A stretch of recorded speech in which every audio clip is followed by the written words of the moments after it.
Bem, bom dia a todos. Quero cumprimentar aqui não só os jornalistas, o pessoal da imprensa, mas especialmente aqui o pessoal do Ministério da Justiça e Segurança Pública aqui presente. Muitos também gostariam de estar aqui presentes, mas nós buscamos ao máximo evitar aí aglomerações, né? Nem conseguimos totalmente, mas enfim. Primeiro eu queria lamentar a realização dessa... Eu pediria silêncio daí para que pudesse falar sem intervenção. Eu queria lamentar aqui esse evento na data de hoje. Nós estamos passando por uma pandemia, né, do Covid-19. Ontem, uma informação lamentável de 407 óbitos, 3.313 óbitos no total. Então, durante essa pandemia, infelizmente, tendo que realizar esse evento, busquei ao máximo evitar que isso acontecesse, mas foi inevitável. Então, peço a compreensão de todos pela circunstância adversa, mas não foi por minha opção. Antes de entrar no assunto específico, eu queria fazer só algumas reflexões gerais para poder justificar minhas decisões. Antes de assumir o cargo de Ministro da Justiça e Segurança Pública, eu fui juiz, juiz federal por 22 anos, tive diversos casos criminais relevantes e desde 2014, em particular, nós tivemos a Operação Lava Jato, que mudou o patamar de combate à corrupção no país.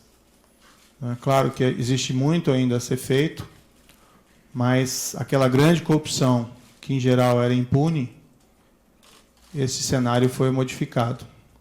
Isso foi um trabalho do Judiciário, do Ministério Público, de outros órgãos, e na parte da investigação, principalmente aí da Polícia Federal.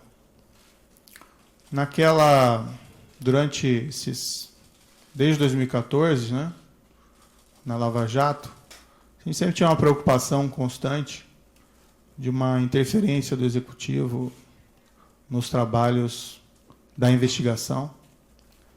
E isso poderia ser feito de diversas formas: troca do diretor-geral, sem que houvesse causa, troca do superintendente.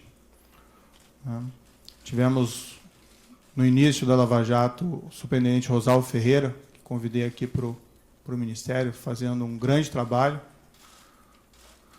Depois foi sucedido pelo superintendente Valeixo, né, também nomeado diretor-geral da Polícia Federal, fazendo também um grande trabalho.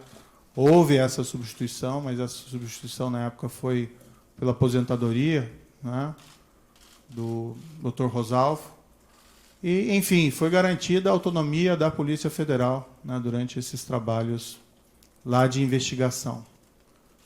É certo que o governo da época tinha inúmeros defeitos, né, aqueles crimes gigantescos de corrupção que aconteceram naquela época, mas foi fundamental a manutenção da autonomia da PF para que fosse possível realizar esse trabalho, seja de bom grado ou seja pela pressão da sociedade. Essa autonomia foi mantida, isso permitiu que os resultados fossem alcançados. Isso é até um ilustrativo, né, da importância de garantir Estado de Direito, Rule of Law, autonomia das instituições de controle e de investigação. Lembrando aqui até um episódio que num domingo qualquer, durante aquelas investigações, lembro que foi o então superintendente, Maurício Valeixo, que recebeu uma ordem de soltura ilegal do presidente Luiz Inácio Lula da Silva, então condenado por corrupção, preso. Essa ordem emitida por um juiz incompetente, depois isso foi reconhecido nas demais instâncias.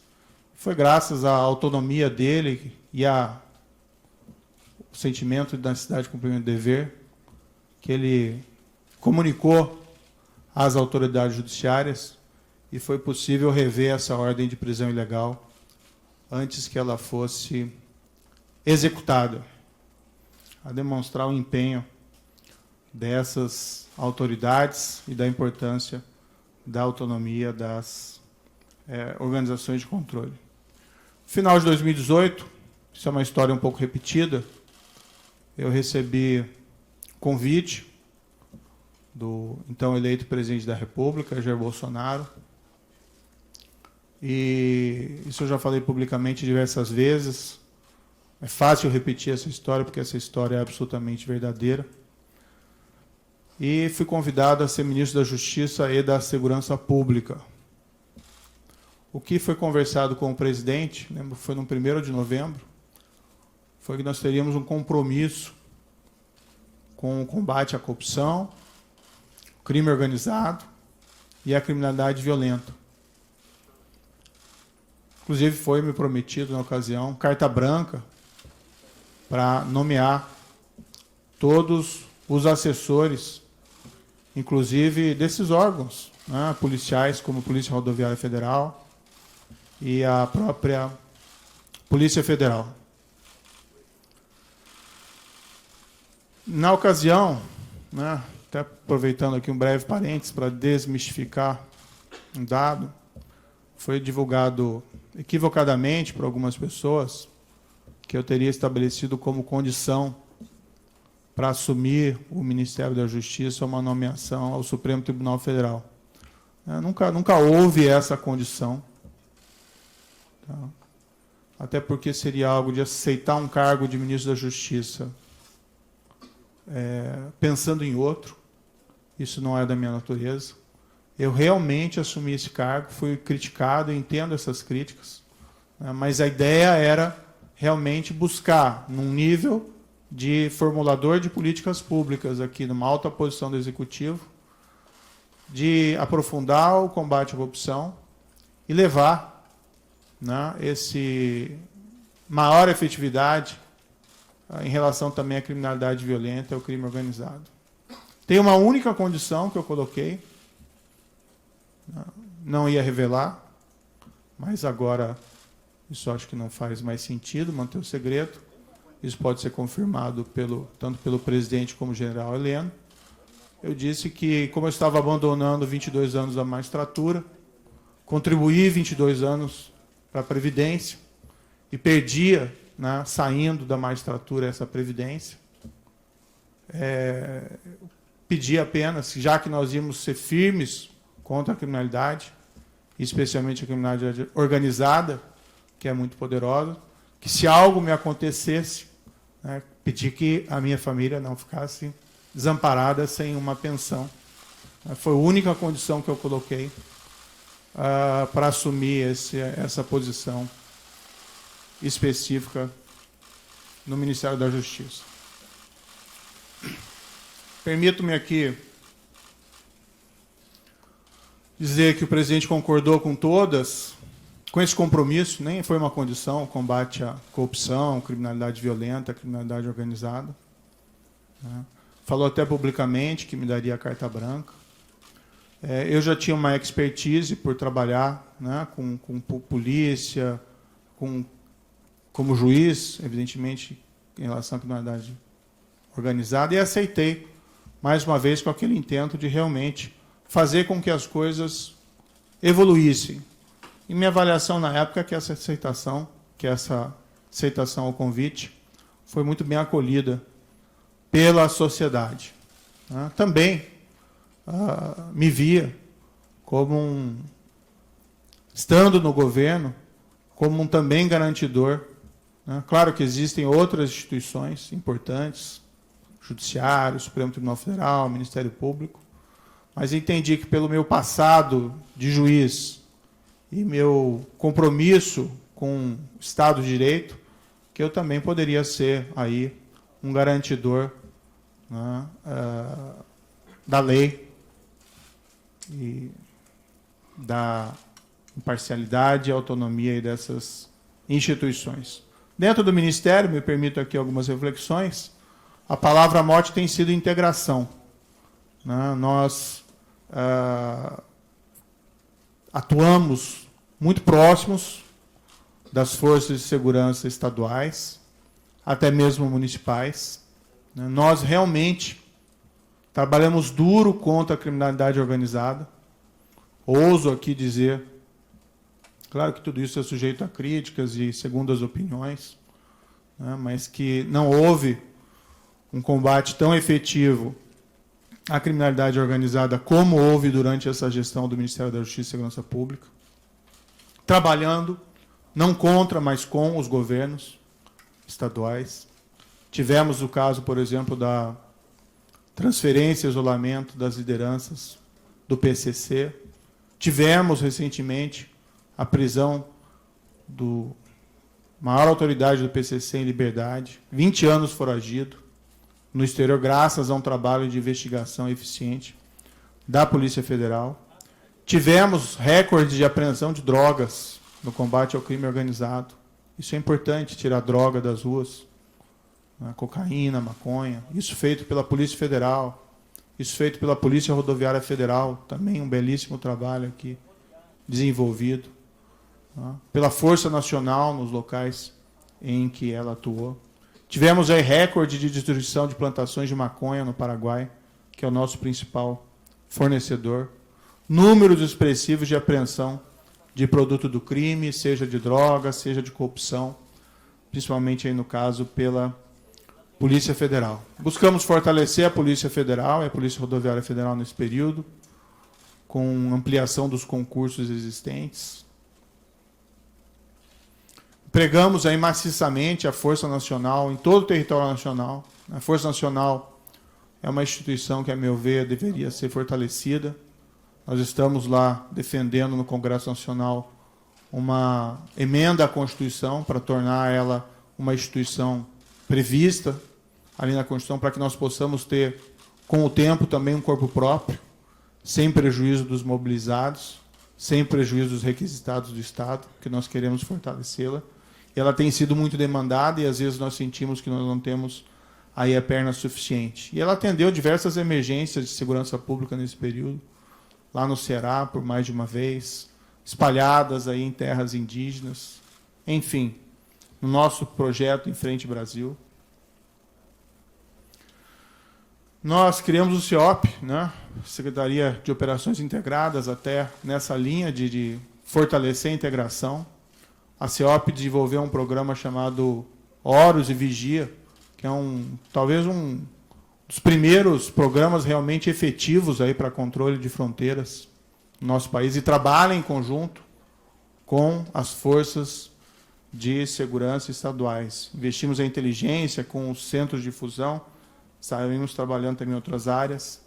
Várias outras áreas aqui do Ministério da Justiça também tiveram, a meu ver, um bom ganho de efetividade, área do consumidor, área de imigração, a Senajus, enfim, aqui é só um retrato. Queria fazer algumas justificativas. No momento, o Ministério da Justiça está voltado principalmente ao enfrentamento da pandemia. Isso prejudicou um pouco os planos em curso, embora eles continuassem. Mas estamos cuidando principalmente de IPI, vacinação, de atenção às forças de segurança, de coordenação, de se preocupar com o Plano Nacional de Segurança. Enquanto o COAF esteve no Ministério da Justiça, e eu não pedi que o COAF viesse, mas foi proposto que ele fosse colocado na estrutura do Ministério da Justiça, nós os fortalecemos. Depois ele acabou sendo transferido para outros órgãos. Até onde tem presente a estrutura fortalecida se manteve. Acho que isso é muito positivo. Também é um órgão de inteligência importantíssimo, que nós devíamos, inclusive, aumentar a sua estrutura e melhorar o seu funcionamento. Tivemos aí o projeto de lei anticrime, que foi a principal mudança legislativa durante o nosso período de gestão. Várias alterações, facilitação também de venda de drogas. O DEPEN fez um trabalho também fantástico aqui no Ministério Público, também a Senad. Desculpe aqui um pouco cansativo todas essas reflexões. O projeto de lei anticrime poderia ter avanços maiores, infelizmente não foi aprovado em sua totalidade, mas ainda assim, na minha avaliação, ele representou um grande balanço. E eu lembro aqui, num dos primeiros projetos que nós fizemos no Ministério da Justiça, logo no início, foi uma campanha motivacional, né, para os servidores. E o tema era faça a coisa certa sempre. Então, esse sempre foi o mote, sempre foi a palavra, frase de ordem do Ministério da Justiça e da Segurança Pública. Faça a coisa certa, não importa as circunstâncias, arque com as consequências, isso faz parte. Acho que com tudo isso, nós conseguimos resultados expressivos, alguns deles eu já mencionei, como as questões de combate ao crime organizado, mas nós tivemos aqui, permito-me dizer, uma redução expressiva da criminalidade, né, em 2019. Tudo bem, já tinha uma queda em 2018, mas em 2019 nós tivemos uma queda em percentuais sem precedentes históricos, né, menos 19% de assassinatos. Outros crimes também caíram percentualmente de maneira até mais significativa. Mais de 10 mil brasileiros deixaram de ser assassinados.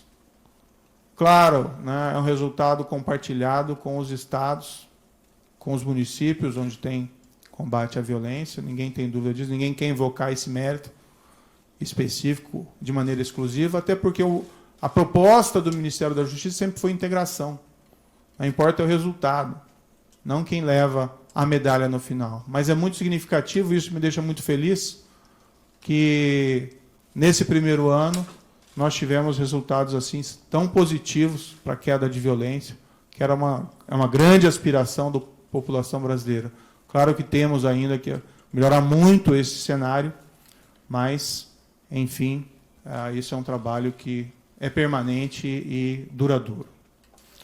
Bem, em todo esse período, tive apoio, né, do presidente Jair Bolsonaro em vários desses projetos, outros nem tanto, mas, a partir do segundo semestre do ano passado, passou a haver uma insistência do presidente da troca do comando da Polícia Federal. Isso, inclusive, foi declarado publicamente pelo próprio presidente.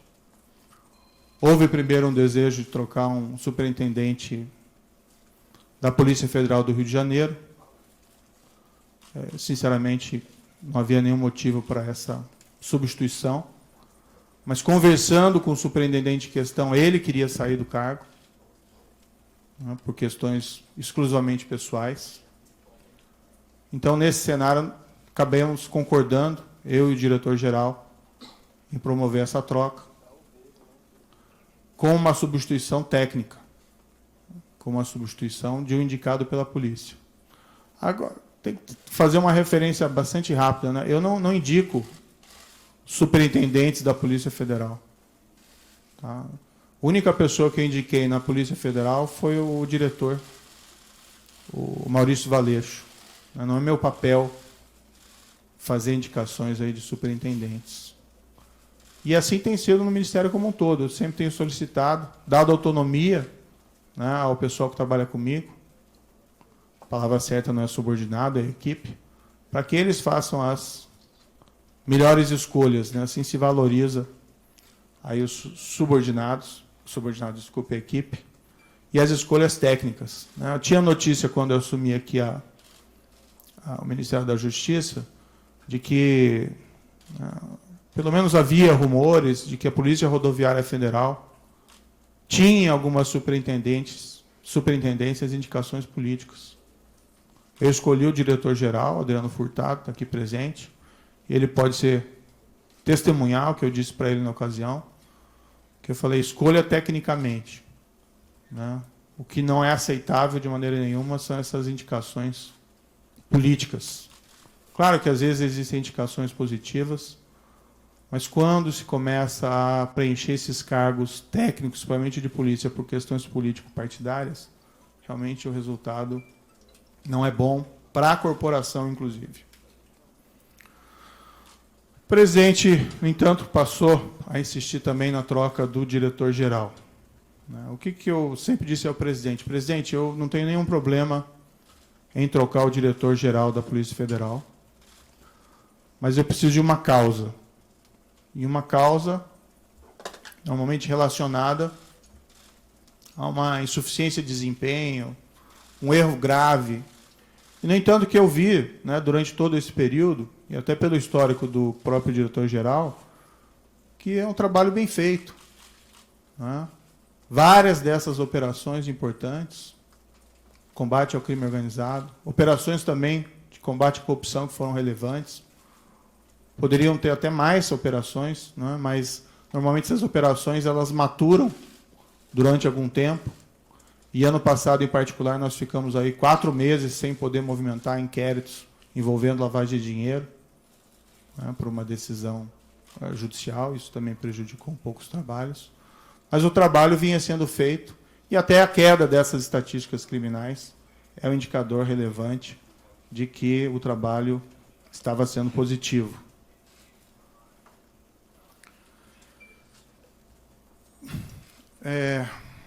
Não é uma questão do nome.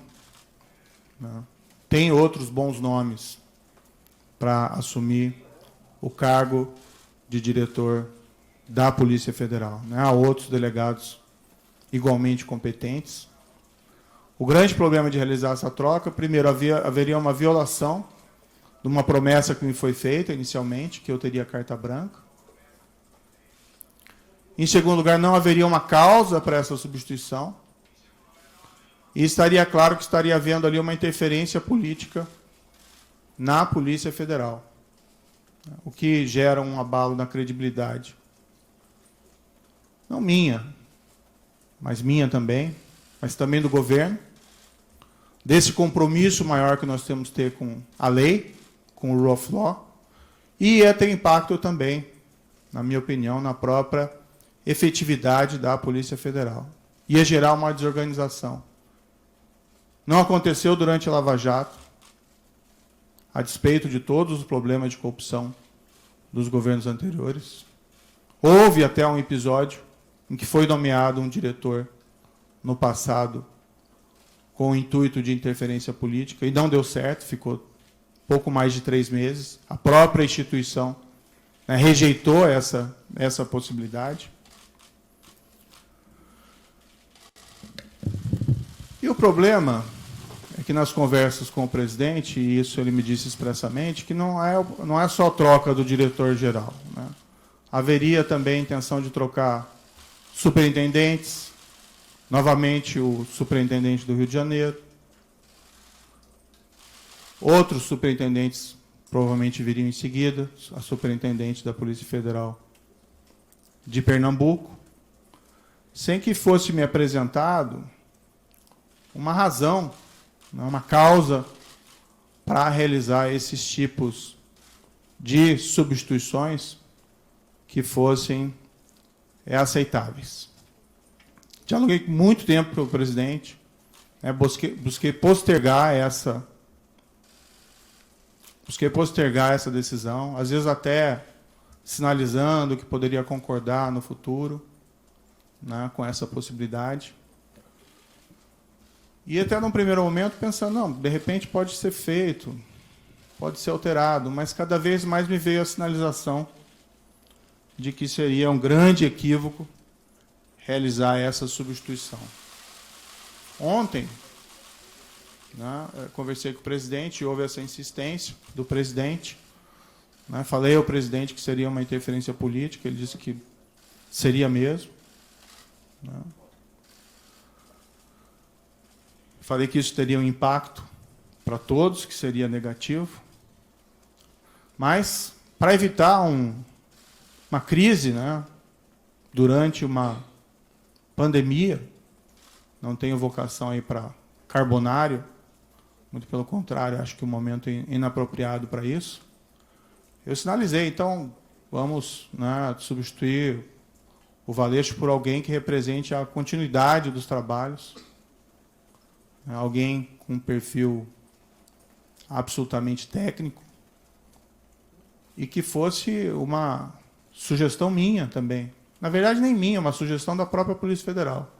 Eu sinalizei com o nome do atual diretor executivo da Polícia Federal, Disney Rossetti.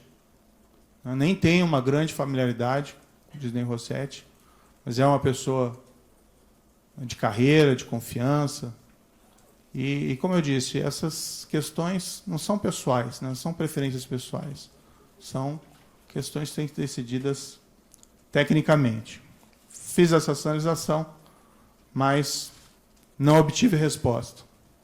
O presidente tem a preferência para alguns nomes que seriam da indicação deles. Eu não sei qual que vai ser exatamente a escolha. Foi ventilado o nome de um delegado que passou mais tempo no Congresso do que na ativa, na Polícia Federal. Foi indicado, o sugerido nome do atual diretor da BIM, que tem até um bom nome dentro da Polícia Federal. Mas o grande problema é que não são tantos essa questão de quem colocar, o problema é por que trocar. E permitir que seja feita a interferência política no âmbito da Polícia Federal. O presidente me disse, mais de uma vez, expressamente, que ele queria ter uma pessoa do contato pessoal dele, que ele pudesse ligar, que ele pudesse colher informações, que ele pudesse colher aí relatórios de inteligência, seja o diretor, seja o superintendente. E realmente não é o papel da Polícia Federal prestar esse tipo de informação. As investigações têm que ser preservadas. Imaginem se, durante a própria Lava Jato, o ministro, o diretor-geral, o presidente, então presidente Dilma, o ex-presidente Luiz, ficassem ligando para o superintendente em Curitiba para colher informações sobre as investigações de andamento. Então, a autonomia da Polícia Federal, como um respeito aí à autonomia da aplicação da lei, seja a quem for, isso é um valor fundamental que nós temos que preservar dentro de um Estado de Direito. O presidente me disse isso expressamente, ele pode ou não confirmar essas questões, mas, enfim, é algo que realmente eu não entendi apropriado. Então, o grande problema não é quem entra, mas por que alguém entra. E se esse alguém, sendo da corporação, aceitando substituição do atual diretor-geral, com o impacto que isso vai ter na corporação, não conseguiu dizer não para o presidente uma proposta dessa espécie, eu fico na dúvida se vai conseguir dizer não em relação a outros temas. Há uma possibilidade que se afirme que o Maurício Valeixo gostaria de sair, mas isso não é totalmente verdadeiro. O ápice da carreira de qualquer policial federal, delegado da Polícia Federal, é a direção-geral da Polícia Federal. E ele entrou com uma missão. Claro que, depois de tantas pressões para que ele saísse, ele, de fato, até manifestou a mim, olha, talvez seja melhor eu sair para diminuir essa cisma, e nós conseguimos realizar uma substituição aqui adequada. Eu sairia para uma adjudância ou para outro cargo. Mas nunca isso voluntariamente, sim decorrente dessa pressão, que, a meu ver, não é aí apropriada. E o grande problema, uma substituição que seja orientada aí por causas, que possam ser sustentadas, não haveria aí nenhum problema específico. O presidente também me informou que tinha preocupação com inquéritos em curso no Supremo Tribunal Federal e que a troca também seria oportuna da Polícia Federal por esse motivo. Também não é uma razão que justifique a substituição, até algo que gera uma grande preocupação. Enfim, eu, né, sinto que eu tenho o dever de tentar proteger a instituição, a Polícia Federal. E por todos esses motivos, ainda busquei uma solução alternativa, né, para tentar evitar aí uma crise política durante uma pandemia. Acho que o foco deveria ser o combate à pandemia, mas entendi que eu não podia aí deixar de lado esse meu compromisso com o Estado de Direito. A exoneração que foi publicada, eu fiquei sabendo pelo Diário Oficial, pela madrugada. Eu não assinei esse decreto. Em nenhum momento isso foi trazido, em nenhum momento o diretor-geral da Polícia Federal apresentou um pedido formal de exoneração. Depois ele me comunicou que ontem à noite recebeu uma ligação dizendo que ia sair exoneração a pedido e se ele concordava. Né? Ele disse, como é que eu vou concordar com alguma coisa? Eu vou fazer o quê, né? Se ele já está sujeito à exoneração a pedido ou à exoneração ex officio. Mas o fato é que não existe nenhum pedido que foi feito de maneira formal. Eu, sinceramente, fui surpreendido. Achei que isso foi ofensivo. Vi que depois a SECOM afirmou que houve essa exoneração a pedido, mas isso, de fato, não é verdadeiro. Para mim, esse último ato também é uma sinalização de que o presidente me quer realmente fora do cargo, né? Não me quer presente aqui dentro do cargo, porque essa precipitação na realização da exoneração não vejo aí muita justificativa. Eu tenho até outras divergências, tive outras divergências com o presidente federal, com o presidente da República durante essa permanência aqui. Tive muitas convergências, recebi apoio do presidente em diversas ocasiões importantes, assim como dei apoio ao presidente da República em várias circunstâncias.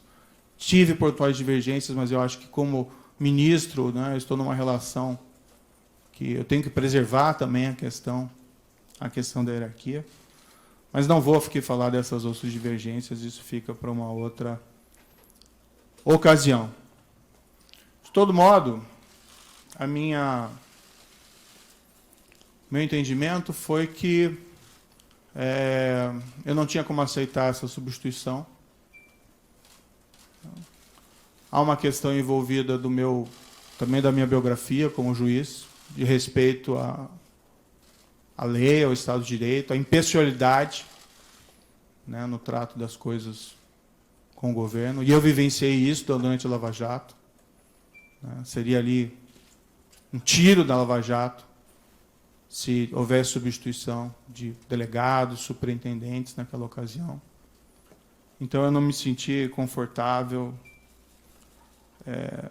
Tenho que preservar, né, a minha biografia, mas, acima de tudo, eu tenho que preservar o compromisso, que foi o compromisso que eu assumi inicialmente com o próprio presidente, que nós seríamos aí firmes no combate à corrupção, crime organizado e criminalidade violenta. E um pressuposto necessário para isso, né, é que nós temos que garantir aí o respeito à lei, a própria autonomia da Polícia Federal contra interferências políticas.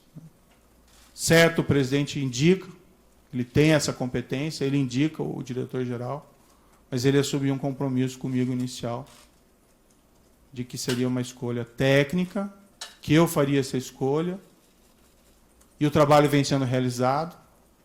Poderia ser alterado o diretor-geral, desde que eu tivesse uma causa consistente. Não tendo uma causa consistente e percebendo que essa interferência política pode levar a relações impróprias entre o diretor-geral, entre superintendentes, com o presidente da República, é algo que realmente eu não posso concordar.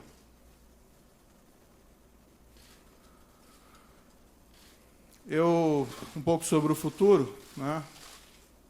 De todo modo, eu agradeço ao presidente da República a nomeação que me foi feita lá atrás. Acho que nós tínhamos um compromisso e eu fui fiel a esse compromisso. Né? Acho que estou sendo fiel a esse compromisso no momento em que eu me encontro aqui dentro do Ministério da Justiça.